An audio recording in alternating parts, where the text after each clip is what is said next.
예, 여러분 안녕하십니까. 지난 5월 10일 날 저희가 돌격대 방송을 약 3주 정도 진행을 했습니다. 저희가 되게 지금까지 우파 방송의 그 지루함을 벗어나서 좀 코믹하고 또 가끔씩 욕도 좀 하면서 우리 그동안에 참 1년 동안 우리 우파 애국 세력들이 얼마나 좀 힘든 세월을 보냈습니다. 그래서 지난 5월 10일 날 저희가 첫 번째로 돌격대 방송을 하면서 대박이 났었습니다. 뭐 해외에서까지 보시면서 시원하게 욕 잘한다고. 그때는 4명이 처음에 시작을 했었어요. 4명이 시작을 했었는데 어떻게 하다 보니 또 애국당으로 갈리고 또 우파가 분열하고 뭐 그러는 과정에 저희가 4명이 다 찢어졌습니다. 다시 언젠가 합치겠죠. 합쳐야 되고. 우리 오늘은 돌격대 방송이 아니라 오늘부터 이름을 바꿔서 공감대 애국방송으로 저희들이 새선을 보이기 시작했습니다. 오늘 첫 번째 게스트로 평소에 제가 존경하고 또 요즘 제가 이분한테 현 시국에 대해서 많이 배우고 있습니다. 우리 자유민주국민연합의 사이버 센터장님이십니다. 김상진 단장을 모십니다. 안녕하십니까? 안녕하십니까? 저 외람됩니다만 김상진 단장님 밖에 나가면 이렇게 노안이라는 말씀 많이 듣지 않습니까? 얼굴이 좀 나이에 비해서 많이 먹어 보인다. 사각보인다. 제가 제가 현장에 많이 나가면 제가 제 나이보다 사실 좀 많이 이렇게 들어 보인다는 얘기를 많이 듣습니다. 그런데 김상진 단장을 만난 이후로 제가 참 이렇게 마음의 위안을 많이 받습니다. 우리가 처음에 분당에 네이버에서 처음 만났었죠. 그렇죠? 예, 네이버 집회한다고 만났는데 저는 처음에 웬 영감님이 앉아 계신 줄 알았습니다. 그 추운 날 그것도 가죽 자켓을 입으시고 알고 보니까 저하고 몇 살 차이 안 나십니다. 아직까지 이제 며칠 남진 않았는데 아직까지 40대입니다. 네, 아직까지 4학년입니다. 4학년 졸업반이시고. 자, 우리 단장님 소개 한번 해주시죠. 우리 시청자 여러분들께. 뭘로 소개할까요? 뭐 그냥 마음대로 하세요. 안녕하십니까. 대한민국 애국시민연합에서는 사이버 감시단장 하고 있고요. 자유민주국민연합에 와서는 사이버 센터장을 하고 있습니다. 저는 시민단체라는 데를 와서 한 3년 6개월 정도 지금 맨 땅에서 헤딩해 가면서 좌파들하고 투쟁하는 현장에서 지금 활동하고 있고요. 원래 주전공은 이제 사이버 쪽에 그 좌파들 공격하는 공격수 역할을 하고 있는데 아스팔트에서는 이제 제가 주로 지원을 많이 하다 보니까 이제 현장에 빨간 차랑 같이 이렇게 하게 된 것이 지금은 이제 뭐 거의 아스팔트에서 이제 좌파들과 투쟁을 하고 있고 주로 대국민 홍보전 위주로 저는 좀 진행을 하고 있습니다. 그러니까 목적적으로 사이버 감시 쪽에서는 주로 이제 좌파들의 그 잘못된 부분들을 감시 고발하고 있고 사이버 아스팔트 쪽에서는 주로 국민들한테 진실을 알리는 작업들 위주로 진행을 하고 있습니다. 이상입니다. 예, 우리 방금 들으셨다시피 우리 김상진 단장께서 정말 누구도 할 수 없는 참 외로운 투쟁을 많이 하셨습니다.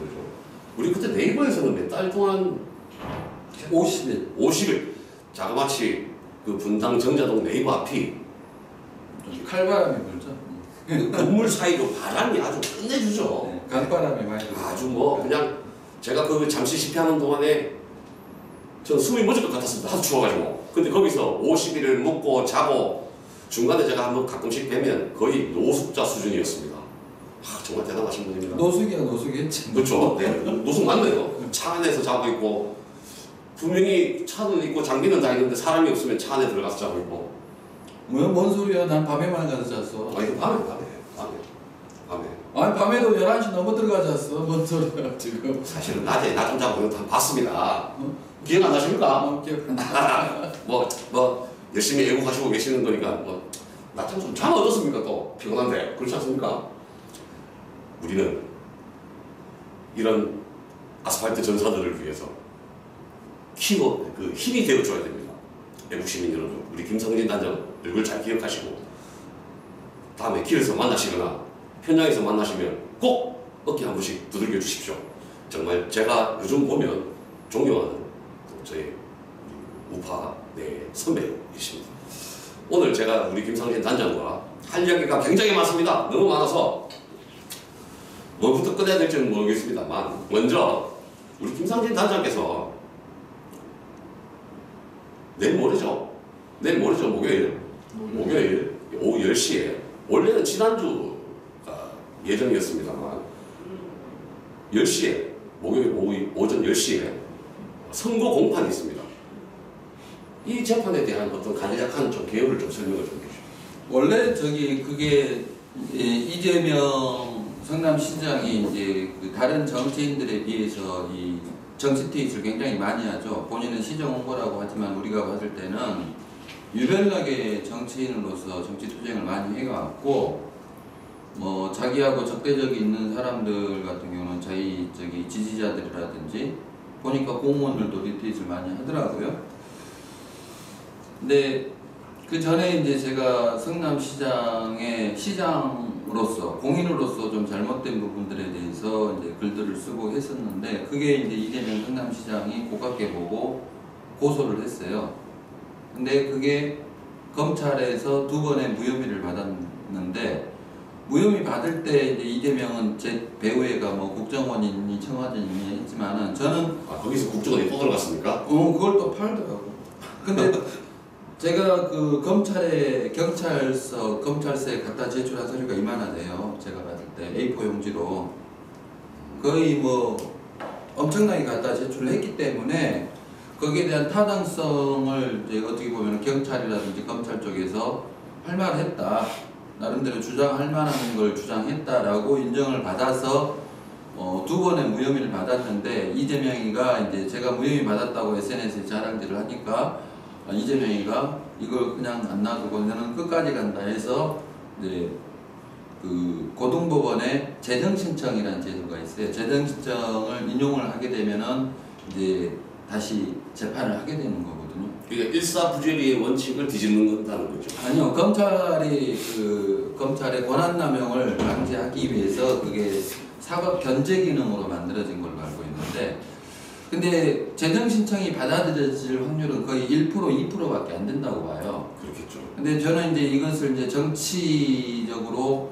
표적 재판이 시작됐다고 생각하는 이유가, 그때 당시 제가 이재명을 이제 공직선거법으로 고발해서 이재명이가 이제 성남시청에 가서 조사를 받은 적이 있어요. 제 고발건 때문에. 근데 이제 가면서 이재명이가 저한테 했던 말이 있는데, 그 현장에 저도 있었으니까 너 그냥 안 두겠다라고 했는데 그 이후에 이 재정신청이 받아들여졌단 말이죠. 아니 근데 저는 이해가 안 되는 게 한 번도 아니고 2번씩이나 무혐의 처리가 된 사건이지 않습니까? 아니 그게 법 제도가 그렇게 돼 있어요. 그러면 뭐 대한민국. 2번 나고 3번 나도 뭐 다음에 또 검찰이 이제 그 정치적으로 얘를 무혐의를 줬다라고 이제 이재명 주장하는 거고, 사법제도에서 검찰이 어떤 자기 권한 남용해서 무조건 기각 처리나 무혐의 처리했을 때 법원에다가 의뢰하는 게 이제 재정신청. 그러면 이게 그 사건이 문재인 정부 들어와서 재정신청이 받아들여질 박근혜 정부에서부터 받아들여졌는데, 저는 이제 거기에 이재명 성남시장이 이제 그 무렵에 그 민변 쪽에 상당히 높은 사람들을 만나고 다녔다는 것을 그 자기 트윗에다 올린 적이 있어요. 그 이후로 이 재정신청이 받아진 것으로 알고 있는데, 저는 거기에 의심스러운 퀘스천 마크가 많죠. 어찌됐든 간에 재정신청이 받아들여져서 작년 8월부터 시작해서 지금까지 1년이 넘게 재판을 해왔어요. 시청자 여러분, 2번의 무혐의 처리가 난 사건이 다시 재정신청이 받아들여져서 1년간을 지금 1년 넘게 재판을 해왔는데, 웃긴 게 이제 이재명 성남시장이 그 고소 대리인을 통해서 이제 저를 이제 고소 대리인이라는 거는 이제 그 변호사 측을 말씀하시는 거예요. 변호사가 아니더라 이거지. 그럼 고소 대리인은 또 뭡니까? 고소 대리인을 통해서 이제 그 어쨌든 내가 다시 설명해 줄게. 고소 대리인을 통해서 고소를 했는데 명예훼손하고 고소는 좀 달라요. 고소인은 고소 사건에 대해서는 고소인의 서류가 있어야 돼. 본인의. 근데 이 고소인의 서류가 없어. 고소 대리인 것만 있어. 이재명 성남시장의 고소장에 고소 내용이 없다는 말이지 본인 것이. 그러니까 서류상에 하자가 있다 해서 검찰 측의 증인으로 채택이 됐어요. 이재명이가. 저도 이제 증인 채택을 요구를 했고, 그래서 법정에서 정식적으로 이재명 성남시장이 법정 증인이 채택이 된 거예요. 자기가 고소한 사건에 대해서. 자기가 본인이 고소한 사건에 대해서 본인이 증인이 채택이 되었다. 네. 그러니까 이제 나는 이재명 시장만 할 수 있는. 아니 내 입장에서는 이제 이재명 성남시장한테 물어보고 싶은 게 참 많았거든. 그래서 잘 됐다 해서 이제 이재명 성남시장한테 이제 물어볼 말들을 한 50개 딱 적어가지고 다음번 재판에 갔는데 이재명 성남시장이 안 나와. 안 나오는 이유 중에 하나가 뭐 나오겠지 당연히. 나오면은 기자들 많이 올 것이고 그러니까요. 또 제가 이제 이슈가 더 커질 테고. 물어볼 말들이 굉장히 좀 심오하고 난해한 것들이 많기 때문에 답변을 하려면 이제 깝깝하게 많지. 야, 이거 정말 그래서 본인이 고소한 사건에 대해서 본인이 이제 증인 채택이 됐는데 이제 못 나오니까 못 나오면서 이제 못 나오는 이유를 써내는 것 중에 하나가 김상진이가 이상한 질문을 할 것 같다라는 취지. 못 나오게. 그러니까 증인 불출석하는 사유가 중에 하나가 김상진 단장이 또 물어볼 말 이상한 걸 질문을 할지 모르겠다. 그런 취지의 내용이 있었어요. 자, 시청자 여러분, 참 우리나라 사법 체계가 아니 사법 개판 5분 전을 넘어서 사법 체계의 문제점은 없어요. 제가 봤을 때. 그 자체가 사법 체계의 문제인 거지. 근데 이제 결국은 뭐냐면은 그 와중에 이제 이재명 성남시장이 이제 그 대선에도 나오고 하는 과정을 겪다 보니까 뭐 이유 있는 변명이 되든 간에 어쨌든 8번 안 나왔어. 무려 8번 안 나왔어. 본인이 고소한 사건에 대해서 증인 채택됐는데 8번 안 나왔어. 그래 놓고 이제 8번째 그 이후로도 계속 증인 채택될 것 같으니까 꼼수를 부린 게 뭐였냐면은 모욕죄, 뭐 명예훼손죄 뭐 이런 식으로 이제 같이 섞어져 있지만은 모욕죄 부분은 취하를 했어요. 그 일정 부분을 취하를 하면 증인으로 이렇게. 그러니까 모욕죄 부분 때문에 증인 채택됐기 때문에 모욕죄 부분만 취하를 했어. 그럼에도 불구하고 아직도 증인 채택, 증인 유지는 됐어요. 검찰 측에서. 근데 정권이 싹 바뀌니까 검찰 측에서 슬며시 이재명 측하고 이렇게 대화를 하면서 빼버리더라고. 검찰 측 증인을 철회를 했어요. 요즘 검찰이 우리 단장님 아시겠지만 요즘 검찰이 시청자 여러분 진짜 검찰이 아닙니다. 주구. 그거 뭐 완전히 그냥 솔직히 문재인 똥구멍 빠는 것들이잖아요. 저는 요즘 우리 김사랑 사건에 의해서 자꾸 이렇게 김상진 단장의 건이 조금 이렇게 아무튼 그게 좀 묻히는 건이 있었는데 이게 지금 김상진 단장 건도 보통 일이 아닙니다. 시청자 여러분 잘 들어보시고 조금 이따가 더 기가 막힌 이야기가 나옵니다. 제가 재밌게 이야기를 할 줄 몰라서 이제 알려지진 않았지만 어쨌든 8번 하면서 이제 그 빠졌잖아요. 그 모욕죄 부분은 빠졌어. 그리고 이제 검찰이 또 검찰 그 이재명 피해자 측하고 뭐 협의를 보내 해가지고 여기서도 또 빠졌어. 증인 채택도 빠졌어. 그러면은 검찰 입장에 봤을 때는 자 고소한 사건에 대해서 피해자 측이 8번이나 증인 출석을 거부하고 모욕죄 부분은 취하를 했단 말이죠. 그리고 그 후로 무슨 뭐 고소 대리인을 시켜가지고 뭐 증거라고 내놨는데 또 거기서 웃긴 사건이 또 하나 있었어요. 뭐 이회수가 소설 이상한 소설가 160만 팔로워를 가지고 있다는 이회수가 이재명 성남시장이 뭐 저기 병역 관련해서 이렇게 말했다라고 증거를 제출했는데, 그게 진짜 이회수 것이 아니라 가짜 계정. 이회수 가짜 계정이라는 게 있어요. 이 160만 팔로워가 이 계정은 한 200~300명, 몇백 명밖에 안 되는 팔로워. 그러니까 가짜 계정들이 많이 트위터에는 많이 그러니까 예를 올라가니까. 들면 뭐 나 후나가 아니고 너 후나 뭐 이런 식이에요. 그렇지. 예. 근데 이 계정은 완전히 그 쉽게 말해서 포르노도 올리고 막 하는 그런 계정이기 때문에 당연히 구분이 되는 계정인데 이 계정이 그 이재명 관련해서 트윗한 계정이 있어요. 그 내용을 마치 160만 팔로워인 이회수가 했다라는 식으로 검찰 측에다 증거를 내놨어. 그래놓고 판사 검사를 속이려고 그건 나한테 걸려가지고 제가 또 다시 반론을 제기를 했거든요. 그러니까 이제 결론적으로 봤을 때 고소 대리인이 추가 서류 제출한 것도 가짜 서류야. 그렇기 때문에 내가 봤을 때는 검찰 측에서는 공소 포기를 해야 되는 게 맞아요. 원칙적으로 간다면. 그렇죠. 근데 징역 8개월이래.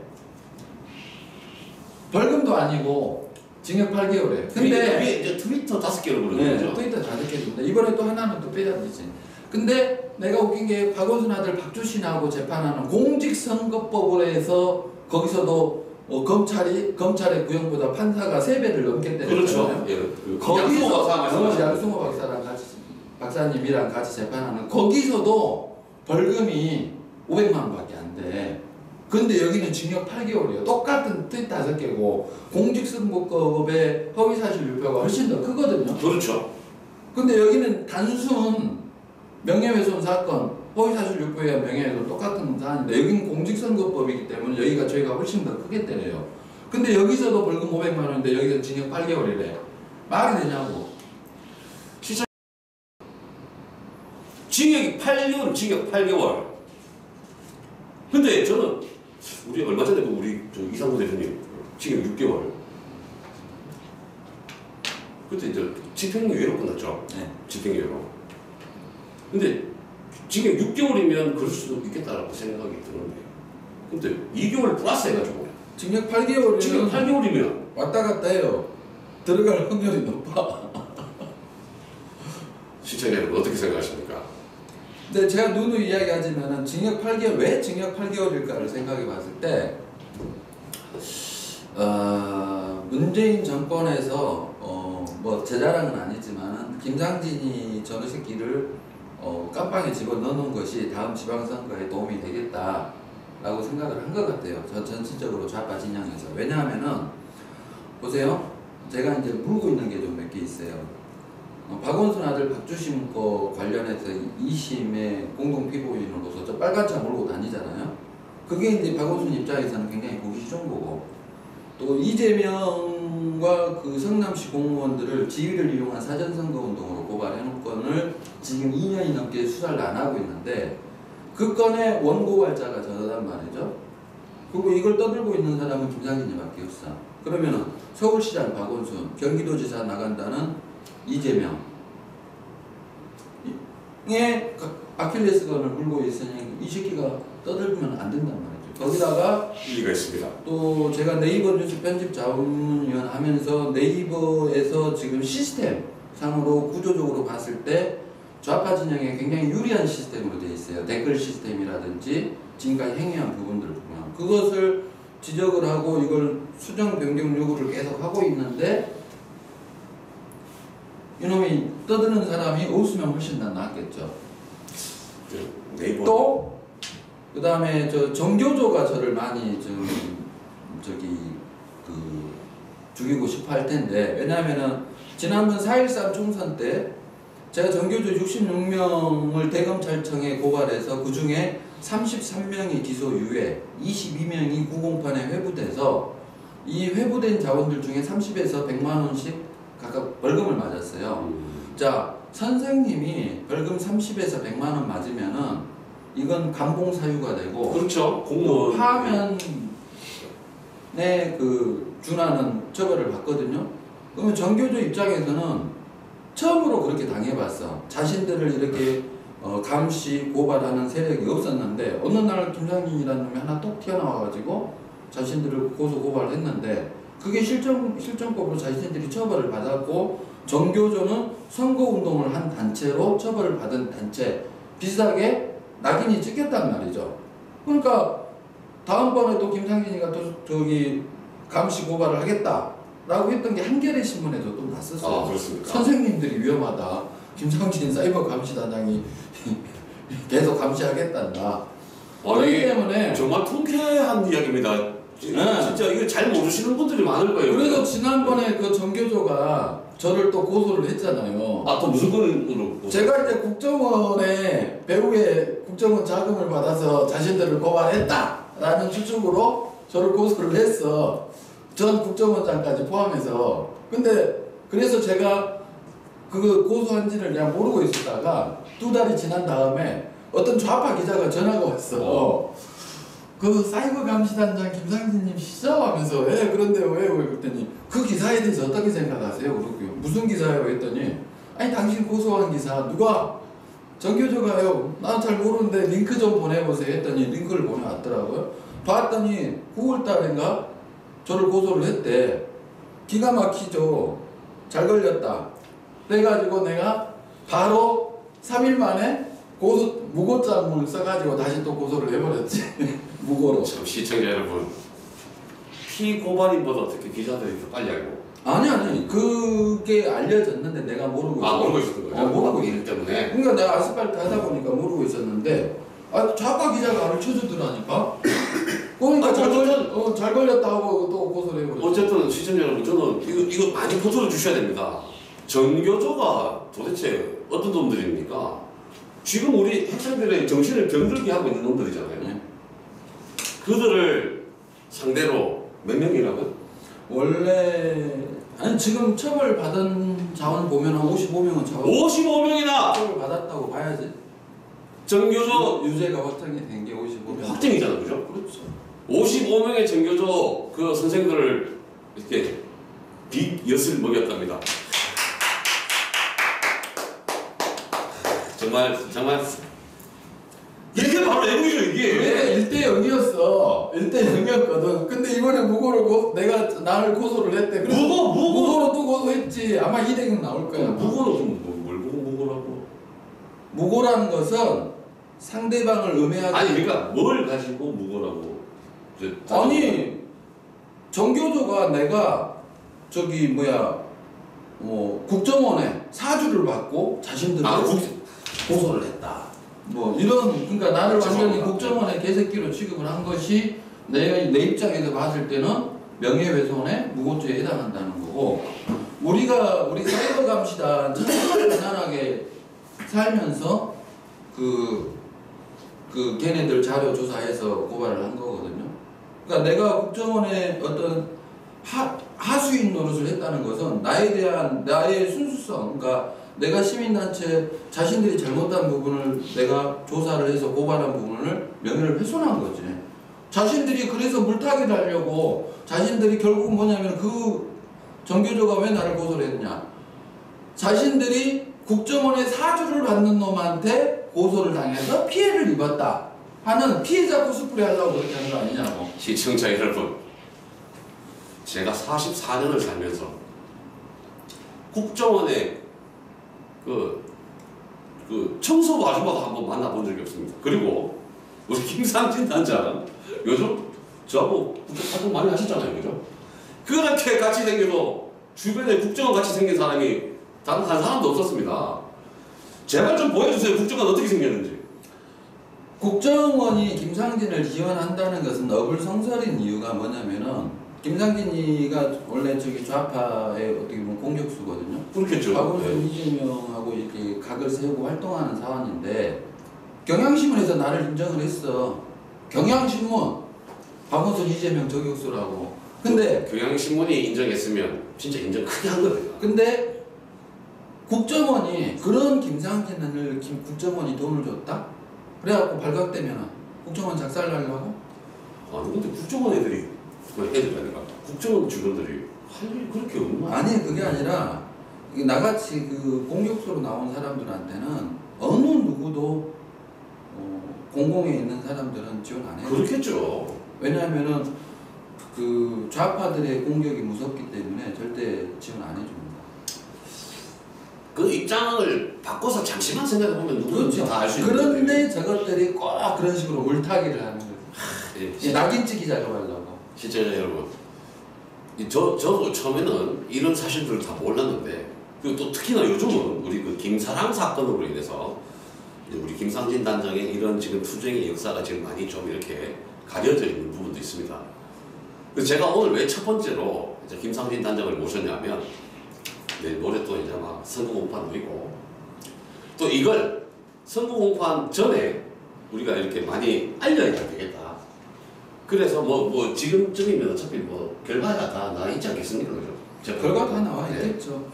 어떤 결과가 나오더라도 지금 현재 김상진 단장의 이 지금 말도 안 되는 징역 8개월이라는 이 검찰 구형에 맞서서 싸우고 있다는 것 자체가 어찌 보면 지금 우리가 문재인과 주사파들에게 대항을 하는 일종의 어떻게 보면 우파의 큰 획이 될 수도 있습니다.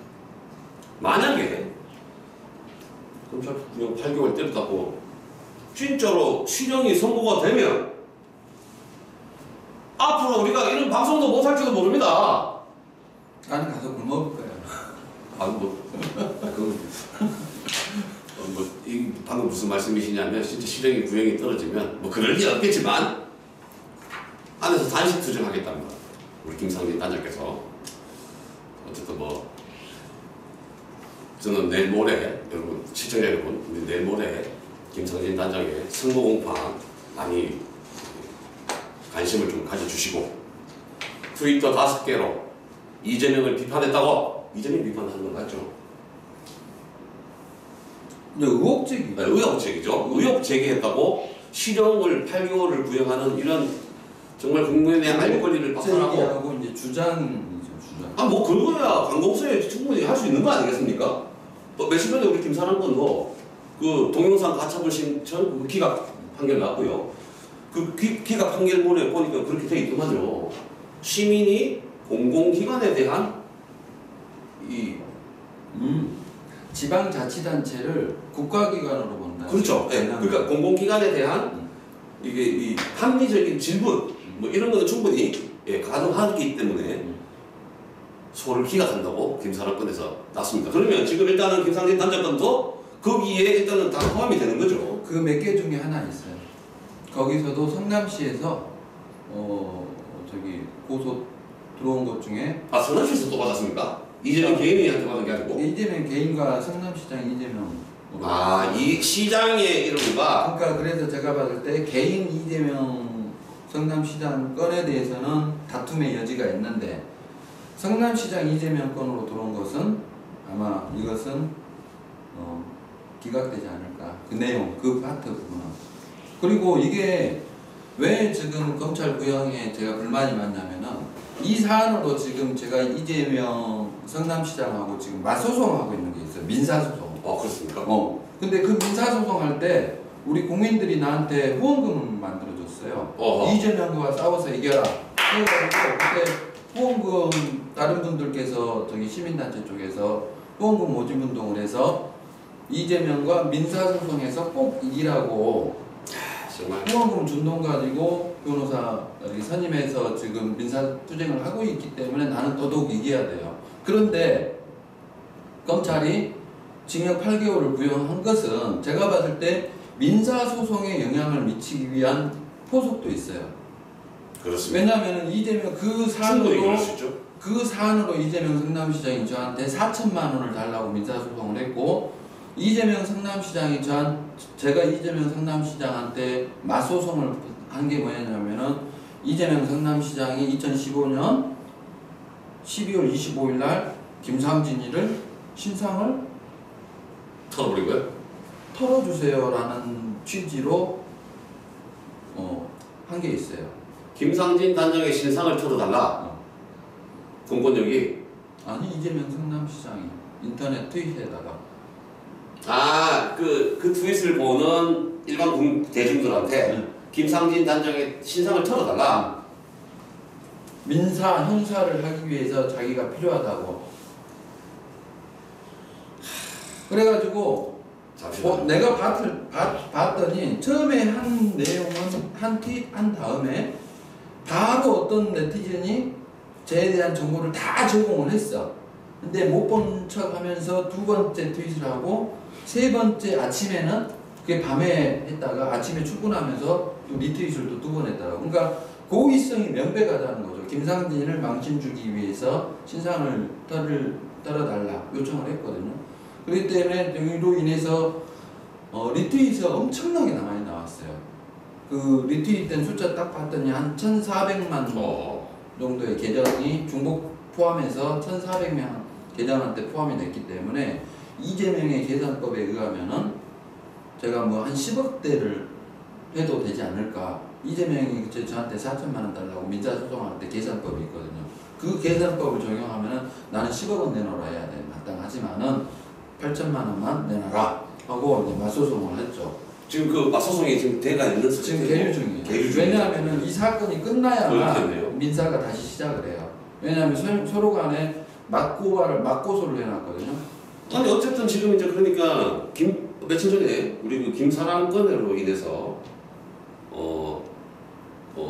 일단 그 동영상 가처분 신청이 나면서 그 판결문 내용이 이제 그 공공기관이나 이제 관공서에 대해서는 얼마든지 대시민이 이런 문제 제기, 의혹 제기를 할 수 있다라고 판결이 난 거기 때문에 국가기관은 피해자가 될 수 없다 이거예요. 그렇죠. 네. 그렇기 때문에 지금 우리 단장님의 사안도 이게 영향을 충분히 미칠 수 있는 거고 그렇죠. 지금 검찰은 8개월 구형을 했습니다만 이게 8개월이 아니라 무죄가 선고날 수도 그럴 여지는 거의 충분히 많은 상태인 거네요. 그렇죠. 원래 검찰이 두 번 무혐의 처분 그렇죠. 사건 두 번의 시청자 여러분 원래 두 번의 무혐의 처리가 난 걸 재정 신청을 해서 지금 징역 8개월 이까지 오면서 다시 징역 8개월 구형이 되는 상태입니다. 만약 예를 들어서 뭐 그럴 일 없겠지만 실형이 선고되면 문제입니까? 실형이 선고되면 이제 깜빵에 가야지. 아니요, 깜빵 아니에요. 뭐 깜빵 가는 건 뭐 당연하겠지만 그러면 앞으로 트위터, 페이스북, 카카오톡 우리 이상무 대표님 페이스북 방송 이런 거 다 못하? 이거 완전히 표현의 자유를 완전히 이 나라가 뭐 어장 나는 거죠. 하루 종일도 뭐 카카오톡에서 문재인 찬양하고 있고 그래야 되나요 우리가?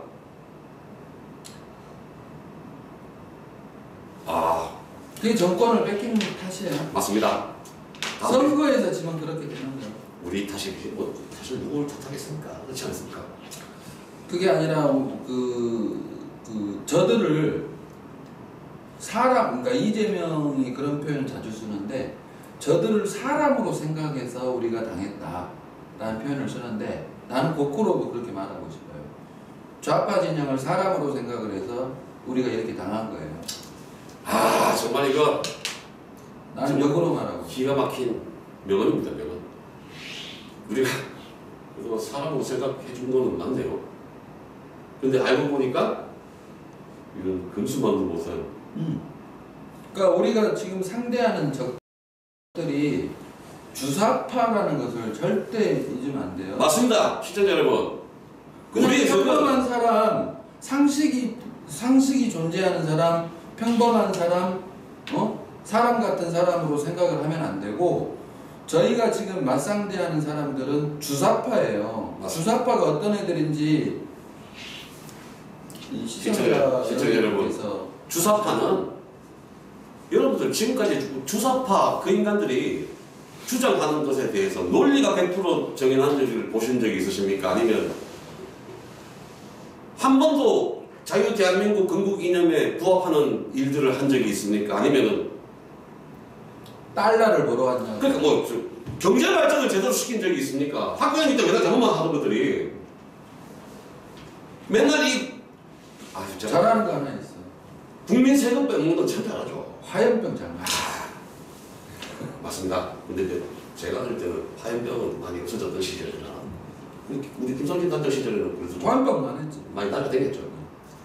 그 아스팔트 나가서 저기 돌멩이 잘 끼고. 근데 시청자 여러분 한 가지 보면서 우리 김상진 단장은 운동권 출신이 아닙니다. 학교는 예전부터 ROTC 출신이기 때문에 6개 피 우파십니다. 이렇게 빨갱이 새끼들이 갑자기 전향했다고 둔갑하고 그런 사람이 아닙니다. 저는 일단 전향을 잘 믿지 않기 때문에 저는 그렇습니다. 어떻게 그리고 제가 잠시 또 우리 김상진 단장에 대해서 잠시만 좀 이야기 드리자면, 여러분 우리 애국 현장이나 집회 현장에 이런 데 가보시면 빨간 차 보신 적 있으십니까? 빨간 차. 그 빨간 차에 박원순 아이 데려와유 또 무슨 누구였죠? 유령 재판. 유령 재판 그만하고 빨리 박주신 데리고 와라. 그러면서 막 시끄럽게 떨면서 다니는 빨간 차를 보신 적이 있으십니까? 바로 그 차의 주인공이십니다. 근데 그 차를 어떻게 끌게 된 배경에 대해서 좀. 그것도 국민들 성금으로 모아진 차예요. 참. 그러니까 제가 지금 물론 몸은 활동을 했지만은 저의 존재 자체는 국민들의 성원이 없었으면 지금 제가 존재할 수 없는 사람이에요. 아주 귀한 차량입니다. 그렇지 않습니까? 그렇죠. 그러니까 생각을 해봐. 이재명하고 재판한다는데 재판하라고 성금 모아주시고, 또 빨간 차가 필요합니다 했더니 또 빨간 차 사라고 성금 모아주시고, 물론 랩핑은 제가 빨간색을 씌우게 했지만 차량이 필요하다고 했을 때 성금 모아주셨는데, 그게 뭐냐면은 그 전에 제가 박원순 아들 박주신 관련해서 1인 시 피켓을 들고 1인 시를 많이 한 적이 있었고, 당신 나타나기 전에요. 그렇습니까? 네. 그 전에, 그러니까 태극기 집회 전에 그렇게 돌아다녔더니 이제 그 국민들께서 이제 신뢰 관계가 쌓인 거죠. 그렇죠. 그래서 이제 그때 1인 피켓시만 많이 하고 다니다가 보니까 마지막에 이제 우리 이지혜 피고 저희 박원순 아들 박주신 재판하고 있는 여성으로서 이쁜 여성 계시는데, 그분 아이디어가 뭐냐면 차량을 가지고 우리가 한번 시위를 해보자. 그래가지고 일반 승용차들에다가 현수막을 이렇게 해서 테이프로 막 테이프질 해가지고 4대를 한번 끌고 쭉 서울시청도 가고 저기 병무청도 쫓아가고 그렇게 했던 게 있어요. 거기서 이제 아이디어가 착안이 돼서 트럭에다가 그걸 붙이고 다니면 어떨까라는 아이디어를 제가 생각을 했고, 그것을 저기 국민성금으로 진행하면 어떨까라는 것을 또 생각을 했는데, 그래서 그걸 해서 이건데요. 처음에는 빨간색이 아니었네요. 네, 하얀 차. 형님 요거 한번. 자, 우리 요거 조금 주목 좀 한번 해봐 주시겠어요? 주목. 처음에는 빨간색이 아니었네요. 제가 이제 후원금, 형님 요걸로만 하시죠. 후원금 모집할 때 요것을 저희가 이제 실행을 하고 요걸로 해서 웹포스터를 만들어서 했는데, 그때 당시에 이제 모금 운동은 1,000만 원 이하까지는 이제 신고 안 하고 할 수 있어요. 그래서 모금 목표액을 1,000만 원으로 잡고 그렇게 해서 그때 60만 원 정도가 모아졌어요. 그래서 그 돈 가지고 차량을 사고, 이제 나머지 부대 비용 들어가는 거, 예를 들어서 보험료라든지 이런 것들은 이제 제가 부담하고 해서 이제 이 차가 만들어지고, 그때 당시에 이제 후원을 해주신 분들 몇 분들하고 또 이렇게 긴밀한 대화를 하면서, 그러면은 이 디자인을 어떻게 할 것인가 해봤더니 빨간색이 하얀색이 눈에 잘 띄다. 그렇죠. 아주 잘 띄죠. 그래서 이제 랩핑을 씌우게 됐고, 랩핑을 씌우는데 이제 돈이 없어가지고 머리 부분은 못했는데, 머리 부분 왜 안 했냐고 또 다른 분들이 물어보시다. 돈이 없어 못했어요. 그랬더니 돈 보내줄게 빨간색 그것도 칠해 해가지고 랩핑 부분도 일정 부분 이제 또 그 다음에 지원을 받아서, 이게 결국 이 빨간 차는 국민들 성금으로 모아진 거고요. 시청자 여러분들이 애국의 현장에, 우리 집회 현장이나 우리 우파 활동 현장에서 자주 보셨던 그 빨간 차가 정말 이렇게 가슴 뜨겁게 하는 우리 우파들의 자산이 되어버렸습니다. 그렇죠.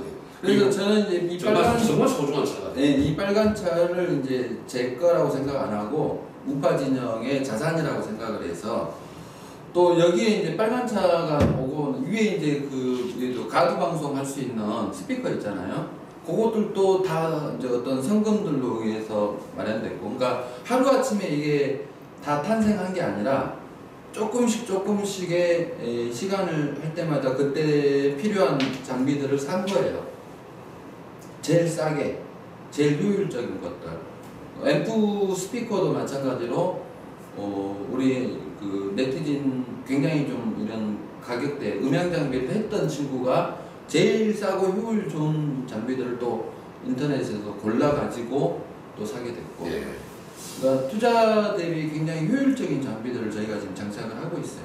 시청자 여러분, 우리 수많은 정말 나라를 걱정하시는 우리 애국 국민들께서 이렇게 선수로 성금으로 이런 차를 저희가 만들었습니다. 지금은 빨간색으로 바뀌어 있습니다. 그리고 이 차량을 가지고 네. 저희가 지금 수업 대구 집회도 있었고 성남 집회도 있었고 거제도도 가고 부산도 예, 가고 뭐 네이버도 춘천도 가고 예, 뭐 지금 뭐 전국 조선 팔도를 뭐 그냥 싹싹 도비고 다니고 있습니다. 뭐 그 앞으로도 계속 또 그럴 것이고요, 그죠? 어차피 이제 제가 못하면 또 다른 분들이 또 할 것이고. 그렇죠. 네. 근데 뭐 그런 얘기 자꾸 하지 마세요. 말이 씨가 됩니다. 예. 자, 이제 잠시 우리도 또 빨간 차 이야기를 했었으니까 그 우리 김상진 단장께서는 원래 이재명하고 싸우기 전에 박원순 쪽에 네. 무게가 많이 실을 드셨죠. 네. 예, 그 이제 뭐 박원순이라기보다는 박주신이겠죠, 박주신. 그렇죠. 네, 박주신. 여러분 그 빨간 차에 보면 그 빨간 차가 서울시청 앞에 서 있기만 해도 그냥 주정차만 돼 있어도 박원순이가 아마 허파가 기득집이 줄 겁니다. 그게 보고 올라가요. 뭐 먹고 올라간다. 그 빨간 차 거기 서 있어요. 빨간 차 뚜껑 이렇게 탁 열면 뚜껑 이렇게 탁 열면 또 위에 또 이거 LED죠. LED가 지나갑니다. 박주신 데리고 와라. 아 근데 저 그렇게 괴롭히고 왔는데 박주신이 왜 안 들고 오는 겁니까? 그거는 좀 간단하게 좀 상황 설명도 좀 지금까지 흘러오는. 저희가 문제가 있다고 하는 게 저도 이제 그것을 양승호 박사님한테 강연을 듣고 그걸 믿게 됐고 했는데 저희가 봤을 때는 2012년 2월 22일 연대 세브란스 공개 제공을 한 적이 있잖아요.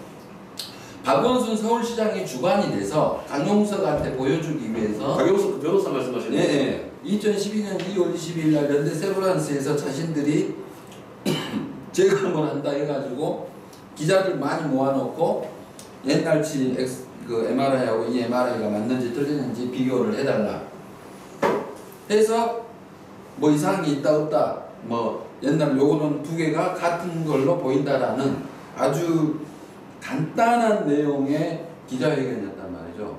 근데 저희가 봤을 때 의혹을 제기하는 사람들은 이때 두 사람이 들어온 것 같다라는 의혹 제기. 박주신만 온 게 아니라 대리 신검자가 온 것 같다는 이 의혹 쟁점이 되는 것 중에 하나가 그거고. 일단 그 엑스레이 사진은 다 다른 사람으로 지금 보이는 거잖아요. 그죠? 아니 이제 예 그렇죠. 어쨌든 그리고 이 MRI 영상이 바꿔치기가 가능하다. 영상 바꿔치기가 가능하다. 쇼가 가능하다. 트루먼 쇼가 가능하다. 마술할 때 사람들이 잘라서 이렇게 분해가 되듯이 이런 쇼가 가능하다. 기계 자체 내의 프로그램으로. 그렇죠. 이 영상을 여기서 찍은 영상을 요렇게 와야 되는데 여기치가 요렇게 갈 수가 있다는 거지. 그러니까 두 대의 예를 들면 두 대의 기계가 있는데 여기서 찍은 영상을 이쪽으로 전송을 시킬 수가 있다는 이야기인 거죠. 이거 여기치 찍은 영상이 여기로 와야 되는데 여기치 찍은 영상이 여기로 온 거 아니냐? 응? 그래서 이제 영상 그때 당시에 그게 쇼일 확률이 굉장히 높다라는 취지의 이야기들이 했는데 그걸 이제 고발을 한 거예요. 그때 이제 선거에 임박을 해서 우리는 사실 선거 전부터 했거든. 선거 2년 전부터. 근데 그 얘네들이 소장에는 선거에 임박해서 있대. 낙선 목적으로. 그러면 양승호 박사나 김우현 치과 의사님은 대구 사람, 부산 사람이요. 그렇죠. 그 사람들이 왜 선거에 영향을 미치려고 그래? 대구 사람이 서울시장 찍을 일은 있지 않겠습니까? 중요한 것은 그런 박주신이가 지금 요 대한민국에서 제가 알기로 초등학교 쪽에서 병역 의무를 이행을 하고 혼자 근무하는 거기서 마치고 그거 끝나자마자 결혼식하고 영국으로 가버렸어요. 영국으로 갔는데 문제는 뭐냐면 국민들이 꼭 알았으면 하는 것이 박원순 아들 박주신이는 외아들이에요. 물론 딸이 있지만 아들 하나밖에 없는 이 부부가 영국에 가서 2년이 넘도록 명절 때 한 번도 안 들어와. 그렇죠. 예. 어디 있는지도 모른다는데 뭐. 어디인지는 모른단 말은 누가 했냐면은 시청 직원의 입을 빌어서 했어요. 시청 직원의 입을 빌어서 그 검사가 그러니까 뭐냐면 박원순이가 이 얘기가 아니고 시청에 뭐 공고가나 뭐 이 친구들이 박원순 시장 측하고 검찰 1심 검사 측하고 이렇게 긴밀하게 이야기를 했거든. 그래서 박주신 왜 못 데리고 온다고 판사가 물어봤어. 그랬더니 마지막에 가서 여기다가 검사가 이쪽에 물어봤더니 박주신 도대체 어디 있어 했더니 어디 있는지 모른대요 라고 이걸로 답변을 해서 검사가 재판장에서 이야기를 했어. 이건 공신력 있는 말이에요. 그러니까 결국 뭐냐면은 박원순 측에서 박주신이가 어디 있는지 모른대요 라는 말을 법원 안에서 했어요. 재판장에서 검사가. 그렇기 때문에 박원순이는 박주신이가 어디 있는지 모른다고 했던 우리가 주장하더라도 공신력 있는 말이에요. 근데 검사가 우리 지금 재판하면서 딱 느껴보면은 검사가 딱 박원순 그 하수인 같아. 아니 그렇지 않으면 그쪽 대변이에요. 어떻게 이런 검사가 어떻게 이런 일이 있을 수가 있는? 법원에서 박주신이 오라고 그 법원 명령도 그렇죠. 보냈죠. 지가 받았고 1심에서도 증인이었고 2심에서도 증인이에요. 박주신이. 그렇죠. 네. 증인이요. 그러면 증인이 채택이 돼서 하도 안 되니까 국제사법공조를 통해서 갔어요.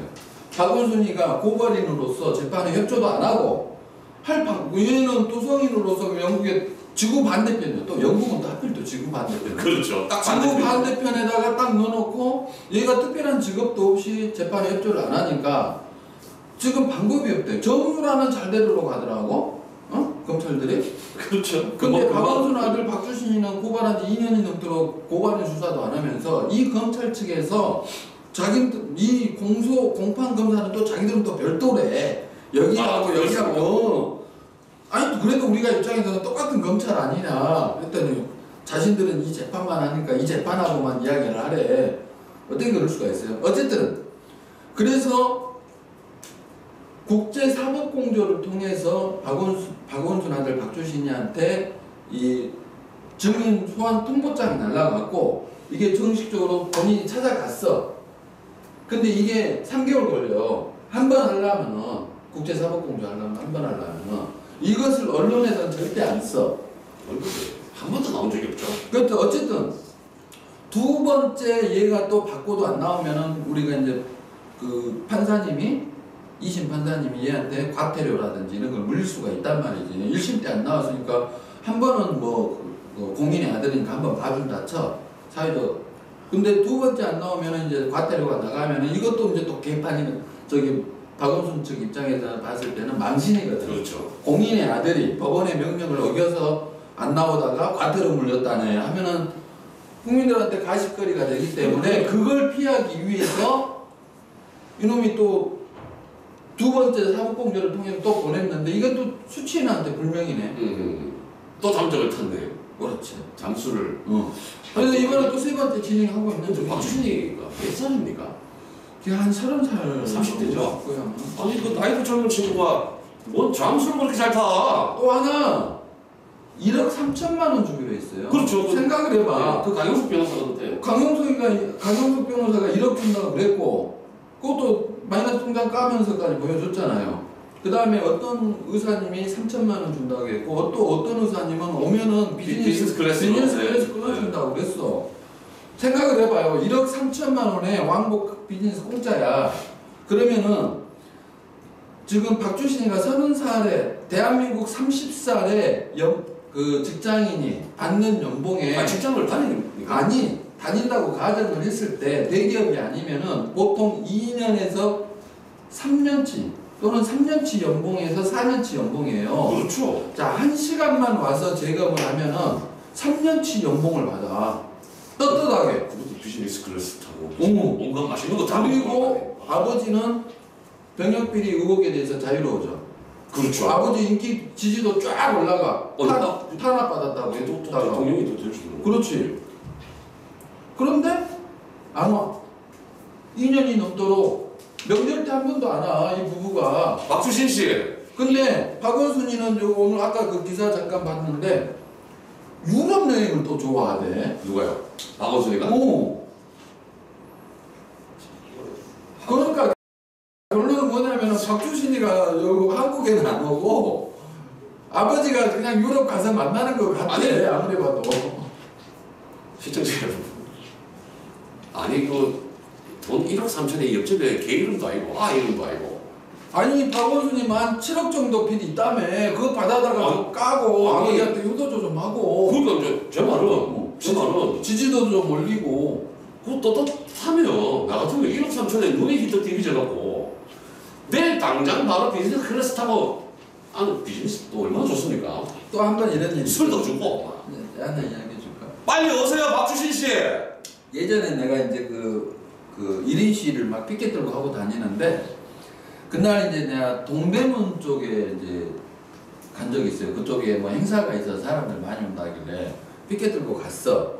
근데 거기가 서울시에서 관리한다고 해가지고 그쪽 직원들이 막 이 공유지 같은 경우는 그 집회를 해도 되잖아요. 그렇죠. 근데 거기가 서울시 땅이라고 막 나가래. 그래서 내가 열받아가지고 서울시 땅 아니 서울시 땅이라고 그냥 나가래. 여기 공유지를 못 쓰면 그러면 사유지는 더 못 쓰는 거 아니에요? 못하게 나가래. 그래서 내가 정보관한테 오라해가지고 여기 나 1인 시위 해도 돼요? 안 돼요? 했더니 1인 시위 정도는 해도 된다고 하니까 서울시 거기 관련자가 이제 가더라고. 그래서 내가 열이 받았지. 박원순이 지금 오늘 행적이 어떻게 되나 쫙 봤더니 그쪽 동네로 또 오더라고. 그래서 그랬구만. 가 잘린 거 아닌 것 같아요. 안 잘렸을 거야. 칭찬 받았을 거야. 저 시청자 여러분. 근데 그래서 봤더니 8시에 가는 곳이 출입구하고 나오는 입구가 8시 아침 아니 그 저녁 8시. 박원순 동선에 가 보니까 그 동선 중에 8시 행사 장소를 봤더니 한번 들어가면 못 나오는 장소예요. 아니 들어간 입구로 다시 나와야 돼. 그렇지. 그러니까 외통길이구만. 잘 걸렸다 하고 내가 거기 가서 딱 잡고 있었지. 그랬더니 박원순이가 이제 오더라고. 오니까 막 주차 단속 차량들도 와가지고 막 주차 딱지 막 찍고 막 하고 뭐 충성하는 자들이 있더라고. 어쨌든 박원순이가 와서 들어갈 때 박원순 시장님 데리고 오시오 했던 어쨌든 일정 소비하고 올라가더라고. 근데 나올 때는 어떻게 간 줄 알아요? 나올 때 처음에 들어갈 때 한 서너 명 들어갔어. 원래 시장하고 이제 수행원들 한 서너 명 하잖아요. 들어갔는데 나올 때 되니까 시청 직원들이 한 20명이 쫙 와가지고 박원순을 둘러싸고 데리고 가버리더라고. 근데 서울시 아니 박원순 아들 박주신 데리고 오라는데 왜 시청 직원이 밤 9시나 돼가지고 20여 명 나와가지고 둘러싸고 데리고 가냐고. 서울시장 입장에서는 참 김상진 단장이 참 눈에 가시. 아니 가시가 아니라 왜 그런 현상이 발생을 하겠냐 이 말이죠. 사무실 앞에서는 맨날 빨간 차 대놓고 박주신 데리고 오라 그러고 행사 장소 가서 혼자 1인 피켓 들고 1인 시위하고 있고 그러니 징역 8개월을 먹는 거예요. 아마 징역 8개월 영향력을 미쳤을 때 아마 그쪽도 좀 있지 않을까. 저는 둘이 근데 웃긴 것은 하고 지내잖아. 웃긴 것은 제가 들어가서 빨간차 상구 형님이 끌고 다니기로 했기 때문에 당신도 끌고 다니시고 만약 뭐 시청자 여러분 그럴 일은 절대 없을 겁니다. 근데 지금 뭐 주사 과정 부위이다 보니 말도 안 되는 사건들이 지금 굉장히 많이 일어나고 있는데요. 만에 하나 김상진 단장이 진짜 실형 선고 받는다 그러면 저와 이제 우리 그 이상구 대표 그 빨간 차 돌아가면서 끌고 다닐 겁니다. 서울시청 하루 종일 가두 방송도 돼요. 뺑글뺑글 돌면서 방송까지 할 겁니다. 아니 은평구부터 해서 쫙 돌아 이렇게. 서울 전체를 돌까요? 서울 시내를 돌아. 서울 돌고 충남 돌고 이렇게 할까요? 아침에 그 사거리 목진진 내가 해보니까 그 지하철에서 나오게 되면은 보통 사거리 목진지들이 사거리 있는 데가 지하철 역사가 많잖아요. 거기 가서 가두 방송 딱 틀면은 낭낭하게 잘 퍼져나가요. 또 지금 스피커를 얼마 전에 또 보강을 하셔가지고 이게 가두 방송 제가 우리 그때 기억나시죠? 우리 트럼프 대통령 방한했을 때 김상진 단장과 제가 그 빨간 차를 타고 광화문을 서울시청까지 뺑글뺑글 돌리면서 밖에 돌았다. 대여섯 바퀴. 정말 그때 정말 재밌었습니다. 재미도 있었고 또 이렇게 나라를 위한 또 뜨거운 일 아니겠습니까? 우리가 이럴 또 누가 하겠습니까? 그렇지 않습니까? 지금 이렇게 일반 다른 사람들이 하지 못하는 외로운 투쟁을 하시고 계신 분입니다. 시청자 여러분, 지금 우리나라가 말도 안 되는 참 일들이 많습니다. 특히 이재명 시장 이렇게 열거하기도 힘들 정도로 일단 이재명 시장이 정가가 3범인 건 아시죠, 여러분? 이재명 시장이 음주운전도 있고 공무원 사칭도 있고 또 하나 있었는데 하여간 이런 식의 정가가 3범입니다. 본인이 정가가 3범이다 보니 시민들 정가자 만드는 건 아주 불보듯 아주 그냥 동네 옆집한테 이렇게 먹이 주듯이 막 그렇게 정가를 주고 있습니다. 근데 이제 제가 사이버 감시하면서 보니까 이재명 성남시장이 참 못된 짓들을 많이 했더라고요. 그 얘기 좀 못된 짓을 많이 해서 깜짝 놀라는 얘기 말씀 좀 해드리게요. 제가 이재명 성남시장과 잠깐만 시청자 여러분 팁을 하나 드리자면 공무원들이 업무 시간에 포르노를 본 사건이 있습니다. 자, 설명해 주십시오. 그것은 이제 제가 이재명 성남시장과 성남시 공무원들의 지위를 이용한 사전선거운동을 조사하는 과정상에서 제가 성남시 공무원들 트위터 계정 1,400개를 차단했어요. 진짜 좀 어떻게 보면 하나님이 도와줘서 찾았는데 찾는 팁이 있었거든요. 어쨌든 그 계정을 찾고 그 계정이 활동했던 트윗해왔던 내용을 전수조사를 했어요. 보통 한 1,000개를 봐요. 그러면은 1,000명 곱하기 1,000개 계정이면 10만 개죠. 그걸 다 봤죠. 일일이 다 보셨습니까? 네, 다 봤어요. 눈 튀어나올 것 같은데. 네. 아침 6시에 집에서 나와서 밤 11시에 이제 들어가면서 4개월을 그렇게 했어요. 그 4개월 동안 그 10만 개를 다 보신 거예요? 네. 아하. 10만 개는 더 봤죠. 2번 본 것도 있으니까.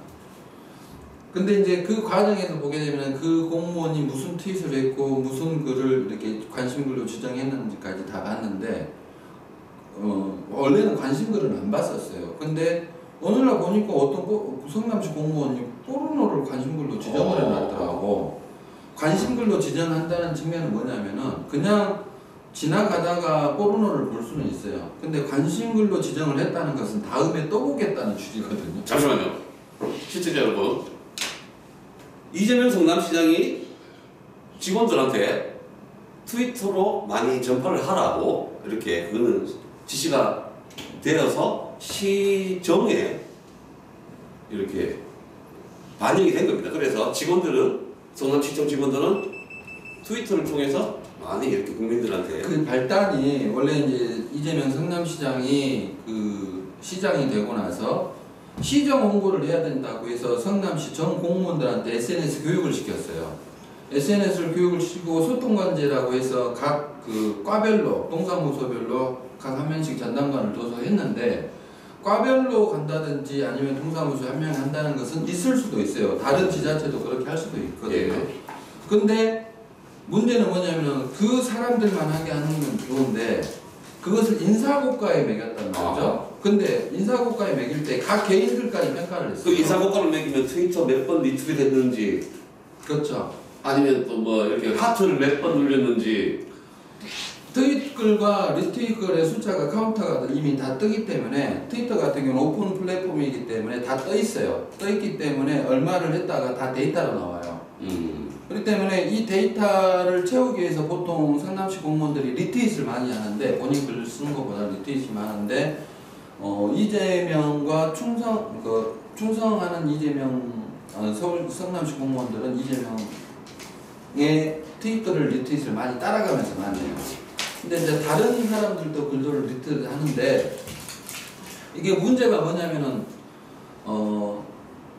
공무원이 자기 직책과 업무에 맞게끔 일을 해야 되는데 SNS에 팔로우 숫자 늘리고 그렇죠. 평 일과 시간에 또 리트윗을 하기 위해서 많은 시간들을 뺏긴다는 거죠. 끼죠. 그것도 봐야 될 끼고 그죠. 네. 뭐또 무조건 리트윗 지금 하시는 왜 이 일을 하느냐? 인사고과의 맥이거든. 참 기가 막힙니다. 인사고과의 맥이고. 공무원들이 일어나야지 무슨 리트윗을 하고 그걸로 자, 인사고과에 매기는 게 왜 문제냐면은 이 사람들이 하고 싶어 홍보를 하고 싶어서 한 게 아니라 숫자 채우기를 위해서예요. 그래서 제가 조사를 하다 보니까 특정 계정들 같은 경우는 일정 시간대에 갑자기 수백 개, 수천 개 리트윗을 쫙 하는 경우들이 있어요. 왜냐? 나중에 들은 소리로 뭐냐면은 자기네들이 알려주나 봐요. 인사과 쪽에서 좀 친한 애들한테는 야, 네 리트윗 숫자가 좀 들어가니까 좀 해라. 그러면은 열심히 막 리트윗을 하죠. 그럼 숫자 채우면은 인사고과의 트위터 부분은 높은 점수를 받는 거예요. 근데 이게 저는 이제 이런 과정상에서 트위터를 많이 하다 보니까 이제 그 포르노 좋아하는 사람들은 트위터 쪽에가 원래 포르노물이 많이 올라와요. 실질적으로 좀 올라와. 그러면은 그냥 한번 볼 수는 있어. 근데 왜 그걸 관심글로 다른 사람들도 다 볼 수 있는 오픈 플랫폼 상에서 관심글로 지정을 하냐는 거죠. 열감된 말씀입니다. 포르노가 일반 포르노였으니까 테마가 있는 포르노였습니다. 남자들은 보통 일반 포르노가 맞는데 그 23명 중에 그 전체 성남시청 직원이 23명입니까? 23명을 제가 확인을 해서 23명을 제가 행자부에다가 또 처벌하라고 또 보내줬어요. 근데 23명 중에 여성이 2명이 있는데 이 여성들은 주로 기구를 좀 좋아하시더라. 근데 웃긴 게 아니 누구라고 지칭을 안 했으니까. 근데 웃긴 게 이 관심글은 누구나 볼 수 있어요. 다른 사람 예를 들면 내 트윗에 관심글을 내가 지정을 해놓은 것은 다른 어떤 일반인들도 와서 볼 수가 있어요. 그렇죠. 그럼 SNS 교육을 받았다는 사람들은 그걸 알 텐데 얼마나 포르노가 관심 있었겠지. 아니 자신이 포르노를 이렇게 관심글로 지정했다면 타인이 와서 본인이 관심글로 포르노를 관심글로 지정해서 본다는 것을 알 텐데도 불구하고 지정을 해놨다니까? 이 겁대가리를 상실한 거예요, 그냥 공무원들이. 혹시요, 포르노 본다고 인사고과를 잘 주고. 그런 건 아니지. 설마 아니겠죠. 네, 그런 건 아닌데, 어쨌든 이재명 성남시장의 SNS 시정 홍보, 광속 행정, 이렇게 해서 자랑질을 했지만은, 제가 봤을 때는 이건 완전히 직권남용에 도저히 있을 수가 없는 일입니다. 왜냐하면은 봐봐요. 성남시 공무원들이 시정 홍보를 해야 된다. 그러면은 이재명 같은 선출직 공무원이 예를 들어서 경기도지사를 갔다. 그러면 경기도 공무원들 전부 다 SNS 해야 돼. 도정 홍보해야 돼. 그렇죠. 만약에 이재명 성남시장이 대통령이 됐다.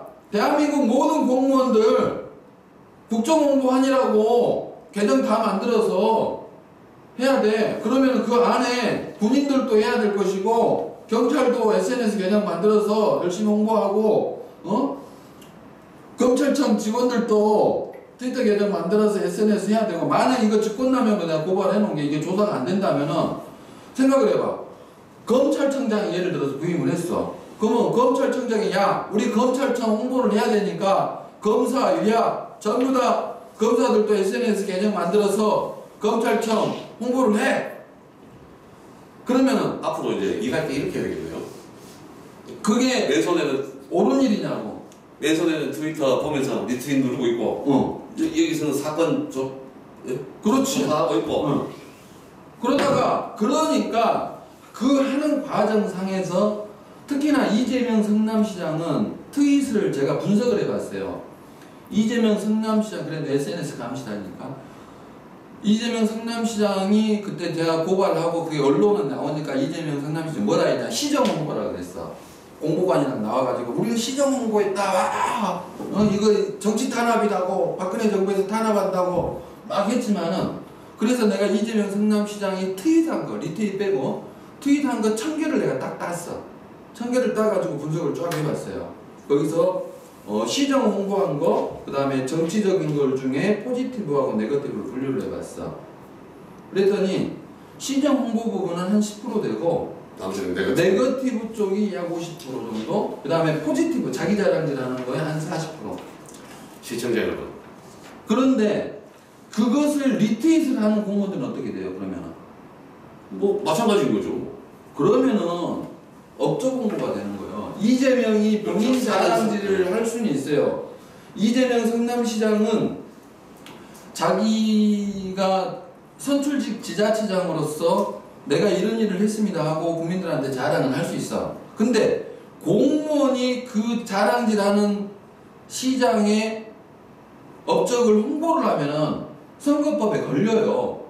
이게 상시 금지 사항이야. 공무원의 지자체장 업적 홍보는 상시 금지로 돼 있는 공직선거법상의 큰 거예요. 근데 지위를 이용한 사전선거 운동은 더 커. 그렇죠. 600만 원 이하 벌금에 3년 이하의 징역이에요. 600만 원 맞으면 그냥 그대로 그냥 시장직 날아가는 거 아니겠습니까? 네. 근데 이 공무원들이 업적을 이재명 성남시 인사고과에 반영한다는데 시청자 여러분 그러면 업적 홍보 많이 한 사람 더 이뻐야 주지 않겠냐 이 말이야. 시청자 여러분 이게 지금 말이나 되는 아니 전임 시장에 비해서 무려 성남시 부채를 10배나 넘게 만들어 놓고 말이죠. 그리고 뭐 시유지 시재산도 아닌 시장에다가 개인 재산에다가 돈을 말이 나갈까요? 여기 문제점 중에 또 하나가 그래 아니 잠깐만요. 그랬던 사람 그랬던 지금 성남시 꼬라지는 이렇게 만들어 놔놓고 아니 무슨 트위터 잘하는 직원들 그것도 포르노까지 보는 직원들 포르노 본 직원들이 또 승진도 했다면서요. 6급에서 5급으로 승진했다. 트위터 직원들한테 트위터 시켜놔놓고 그 트위터를 가지고 포르노를 본 직원들한테 6급에서 5급으로 승진을 시켰답니다. 아유 그건 그게 정말 아니고 그 직원 단수명 제가 며칠 전에 우리 사랑식권 때문에 그 있죠 그 신땡땡 중간 근데 웃긴 게 그거 지금 아까 그 고발한 거 행자부에서 조사를 나갔어요. 아 나갔습니까? 조사 나갔어. 조사를 했어. 포르노가 맞다고. 결론은 홀딩 돼 있어요. 무슨 말이냐면은 지위를 이용한 사전 선거운동 검찰 조사가 끝나면은 같이 처벌을 하겠다. 2번 처벌을. 일리는 있습니다. 네, 그 말은 일리 있어요. 그래서 그 자료는 지금 행자부에 보관돼 있어. 자 일단 우리가 끝까지 이번에 김상진 단장의 사건부터 끝까지 지켜봐야 될 것 같고요. 또 하나가 지금 그 국정원 댓글 사건만 가지고 좌파 진영에서 떠들고 있는데 이 인간들이 얼마나 나쁜 놈들이냐면은 제가 성남시 공무원들 이렇게 그 트위터 했던 걸 SNS 계정을 조사를 해봤더니 이놈들도 2012년도에 대통령 선거 때 선거운동 했다니까? 성남시 공무원들도 선거운동 했어. 똑같은 공무원이요. 그러면 이 부분도 언론에서 부각을 시켜줘야 되는데 절대 언론에 안 나와. 언론은 이미 뭐 지금 뭐 민주노총이 다 잡아먹고 두 번째, 자 정교조도 선거운동에서 저한테 고발당해도 처벌받았잖아요. 그놈들도 선거운동했어. 그렇죠. 나 성남시 공무원들 이렇게 봤더니 전공로 공무원들이 상당수가 돼요. 근데 성남시에 전공로 조직도가 있어. 전국공무원 노동조합에 성남시 지부가 있잖아요. 그 지부에 지부장 및 조직도가 있어. 이 조직도의 간부들을 계정들을 딱 내봤더니 약 70% 가까이가 이재명 업적을 홍보한 걸로 나한테 고발을 당했어요. 하하. 성남시 그러면은 노동조합의 설립 목적 자체가 민주노총, 전국 공무원 노동조합의 설립 목적 자체가 지자체장 감시 견제예요. 그렇습니다. 그렇습니다. 지자체장 감시 견제 하겠다고 노동조합 만들어 놓은 인간들이 지자체장 업적 공부하고 있더라니까. 그러면서 성남시 의회 의원들은 또 까요, 이 인간들이. 아니 여러분 얼마나 생각하면 시청자 여러분. 지자체에서는 언론에서 절대 보도 안 그러니까 해요. 이재명 성남시장이 지금 부채 10배 만들어 놓고 잠재적 부채는 더 된다며. 7천억까지 된다며요. 그럼 지난번 모라토리엄 선언한 것보다 더 많네. 지금은 거의 IMF 수준인 거죠. 그렇지 않습니까? 제가 알기로 지금 그때 이재명 성남시장이 그 잠재적 부채 맞죠? 잠재적 부채라고 비공식적 부채. 비공식. 그 부채가 뭐 5천억이 되네, 7천억. 6천억이 되네, 7천억이 되네 해가지고 모라토리엄 선언은 했잖아요. 아니죠. 그때 모라토리엄 선언할 때는 전임 이제 이대엽 시장이 그러니까 그 89억 만들어 놓은 거죠 부채를. 아 부채는 그렇고 잠재적 부채, 비공식 부채. 아 이대엽 전임 시장 때. 아니 그러니까 모라토리엄 선언할 때 비공식 부채라 그랬잖아요. 예. 신조어예요. 그렇죠. 용어에 없어요. 네, 현장에 없죠. 없는 용어예요. 비공식 부채란 용어 금액이 5천억인가 6천억인가 된다고 해가지고 모라토리엄 선언을 했어. 그렇죠. 근데 지금 이번에 그 성남시 시의원 누구가 발표한 거 보니까 충당해야 되는 돈이 있어요. 세금을 걷어서 이 충당 자금으로 매년 얼마씩 적립해야 되는 돈들이 있는데 이걸 적립을 안 하고 딴 데다 쓴 거예요. 그렇죠. 그래서 이게 어떻게 보면 비공식 부채란 말이죠. 이 금액이 다 합쳐봤더니 한 7천억 가까이 된대. 그러면은 그때보다도 모라토리엄 선언할 때 비공식 부채보다도 지금의 비공식 부채가 더 많은 것 같더라고. 그렇죠. 그럼 모라토리엄 선언해야 된다는데 이 행정국장이나 이놈들 저기 그 성남시 공무원들 그 시의원 발언들 보면은 얼굴에 철판을 깔았더라고. 시청자 여러분, 진짜 이 지자체장이 엉뚱한 짓 하면 감시 감독하고 정말 이거 옳은 길로 나가게끔 투쟁을 하고 해야 될 사람들이 오히려 시장하고 붙어 묻고 그 70%가 그 리트윗 해주고 앉았고 또 기자들 이야기해 줄까요? 성남시 기자들. 근데 너무 내가 하도 네. 지켜본 게 하도 많아서. 뭐 이야기 하자면 오늘 밤새 해야 됩니다. 그렇지 않습니까? 그 전체적인 부분을 말하는 거예요. 성남시 기자들은 기자실에 상당히 출입기자가 많은데 특별히 연합뉴스나 아니면 뉴스원이나 이런 통신사 기자들이 그 원래 그 그렇죠. 기사량이 많잖아요. 그렇죠. 굉장히 많은데 이제 다 배분을 해주고 네. 근데 통신사도 안 되는 이 3류 정도에 되는 그 언론사들이 있어요. 인터넷 언론사.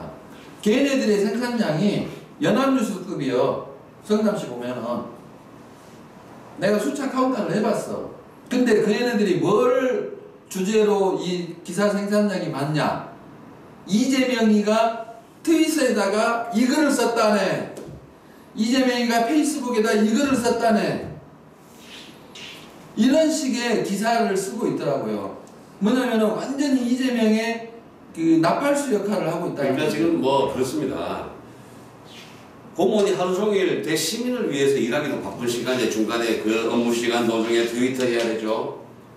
근데 우리 엊그저께 김사람 씨 것 때문에 제가 또 파고들다 보니 그 신땡땡 주무관은 5시 땡 하면 칼퇴근을 한답니다. 중간에 이거 미팅 타다 보면 업무도 좀 밀릴 거고 그걸 밀리면은 좀 아무리 공무원이라도 이거 그날 일은 또 그날 마무리를 하고 퇴근하려면 시간도 모자랄 건데요. 그래서 전체적으로 봤을 때 시장은 정치 트윗에 몰두하고 있고 트윗 숫자 봐요. 그렇죠. 어마어마하게 많아.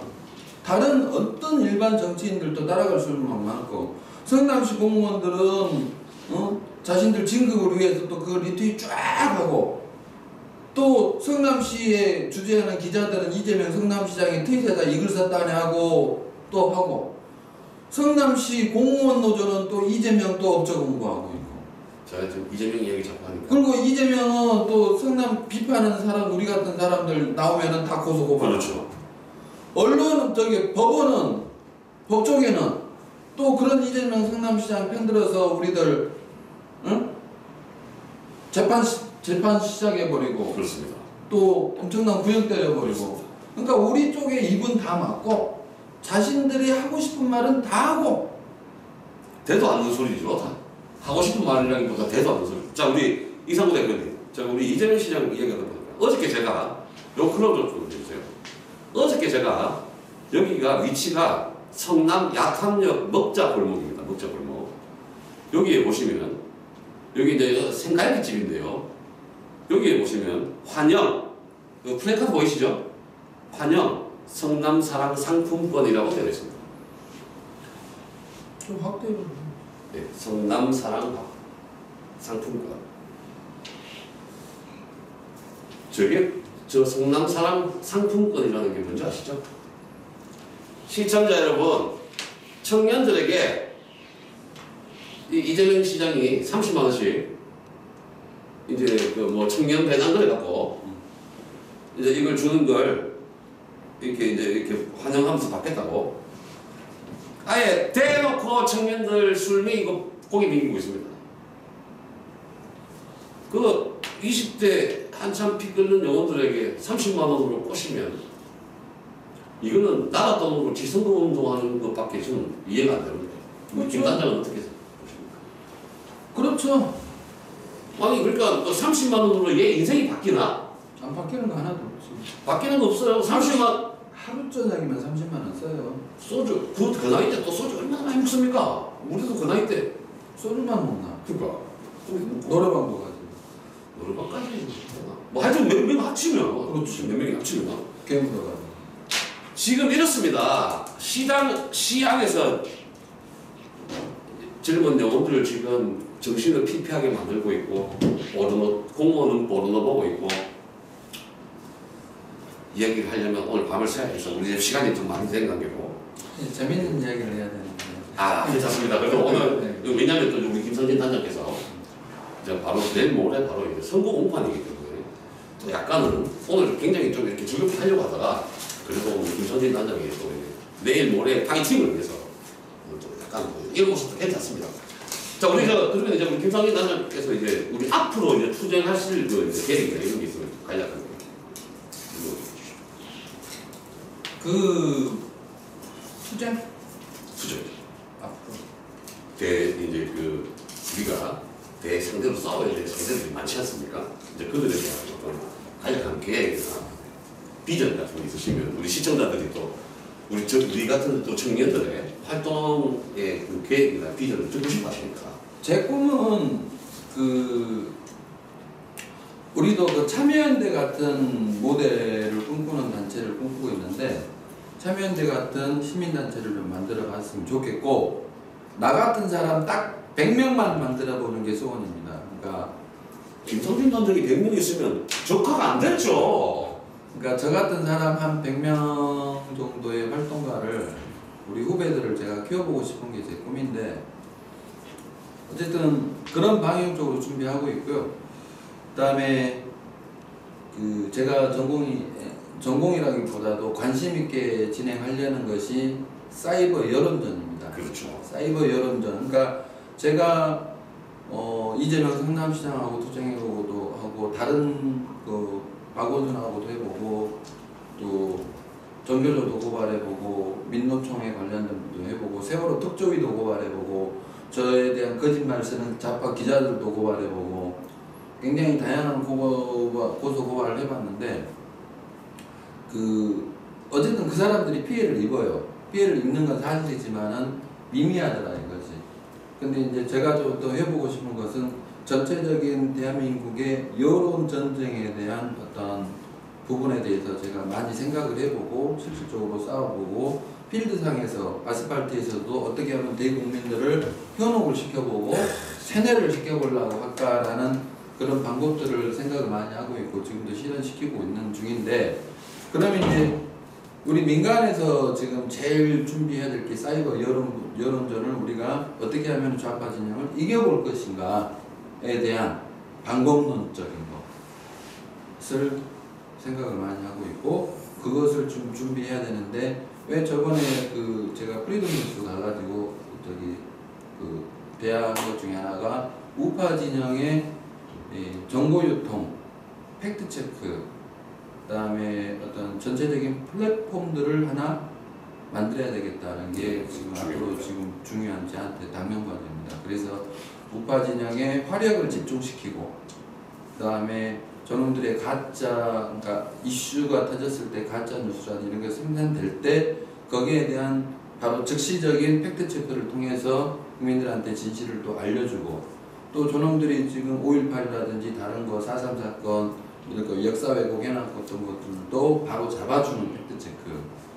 또 이 국민들 지금 우리가 그 서명 투표 청원 이런 거 많이 하고 있는데 그게 지금 너무 분산돼 있어요. 하나로 모아주는 작업이 필요하거든요.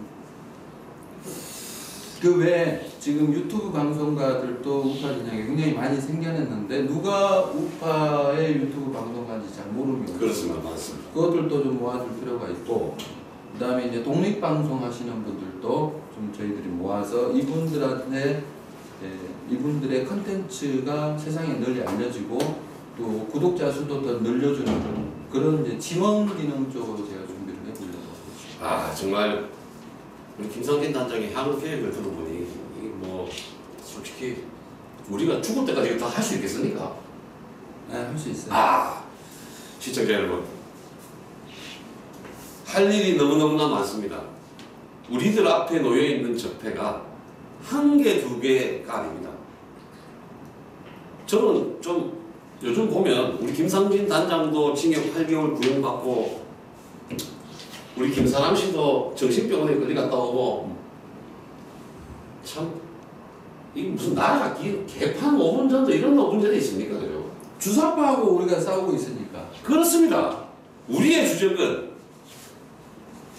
주사파입니다. 주사파.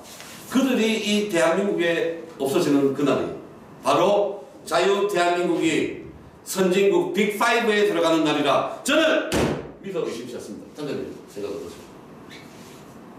예, 맞답니다. 그리고 우리 시청자 여러분, 오늘 첫 방송으로 저희가 공감대 방송을 진행을 했는데요. 저희가 원래 우리 공감대 방송의 취지는 정치에 무관심한 중도층을 겨냥해서 이렇게 좀 재미있게, 저희 방송이 일단 깊이는 별로 없습니다. 원래 떠들고 웃고 코믹하게 진행하기로 했으나 뭐 어떻게 하다 보니 우리 김상진 단장님은 무게를 잡아버리는 바람에 아니 제가 원래 컴백한 사람이 아니다. 어쨌든요. 그래서 이제 알기 쉽게 이렇게 자연스러운 방송을 만들어서 중도층에 정치에 관심 없는 사람들이 진실을 알게 되는, 흥미를 유발을 시킬 수 있는 그런 방송을 만들도록 앞으로 저희가 더 노력을 하도록 하겠습니다. 하나 조언드리면은 중도층을 자꾸 잡겠다고 하지 말고 우파 진영 안에 있는 사람들한테 정보 전달하는 것이 더 시급해요. 아 그렇죠. 그것도 굉장히 중요하죠. 지금 그 우파 진영 안에 있는 사람들도 왜곡된 정보를 받아가지고 지금 생각이 많이 바뀐 사람들이 있거든요. 종일 편파 방송만 보고 있으니 그렇습니다. 종일 편파 방송만 보고 어르신들이 있다 보니까 그 어르신들조차도 지금 생각이 이상하게 삐딱하게 가는 거죠. 이 현상이 굉장히 무서운 현상이에요. 맞습니다. 그리고 오늘 우리 김상진 단장 지금 투쟁 것만 해도 사실 우리 우파 내에서 아는 사람들이 그렇게 많지가 않습니다. 뭐 알아봐야 우리 상구 대표님, 김사랑 이 정도일 텐데요. 앞으로 언론이 보도하지 않고 또 우리 우파 내에서도 별로 큰 관심을 받지 못하지만 정말 중요한 위치에서 열심히 하고 있는 그런 팩트, 사실관계, 그리고 중요한 이야기들을 저희가 찍어서 앞으로도 계속 재미있게 방송을 만들어 가도록 하겠습니다. 우리 김상진 단장님 앞으로 좀 필요할 때마다 좀 자주 좀 출연하셔서, 왜냐면 지금 오늘 하신 말씀에 10분의 1도 못한 것 같아요. 이재명 지금까지 내가 몇 건을 고발했는지 알려주면. 네, 그렇죠. 앞으로는 더 방송권도 가야 되고, 제가 오늘은 시간상 제가 원래는 내일까지 가려고 하다가 네이버 관련까지 가면 시간이 너무 들 것 같아서 우리 다음에 김상진 단장을 제가 한 격주에 한 번씩 불러서 오늘 방송을 진행하도록 하겠습니다. 자, 우리 장시간 우리 공감대 첫 방송을 시청해주신 시청자 여러분 정말 대단히 감사드립니다. 다음 주에는 더욱더 활기차고 또 재밌고 코믹하고 그리고 진실을 알려드리는 그런 방송이 되도록 하겠습니다. 오늘 나와주신 자유민주 국민연합의 사이버 센터 단장 김상진 단장을 모시면서 오늘 첫 방송을 진행했습니다. 우리 단장님 감사합니다. 감사합니다. 자, 우리 다시 한번 신청해주신 우리 애국 시청자 여러분들께 다시 한번 마지막으로 인사를 드리고 마치는 시간입니다. 예. 자, 시청자 여러분 다음 주에 또 뵙겠습니다.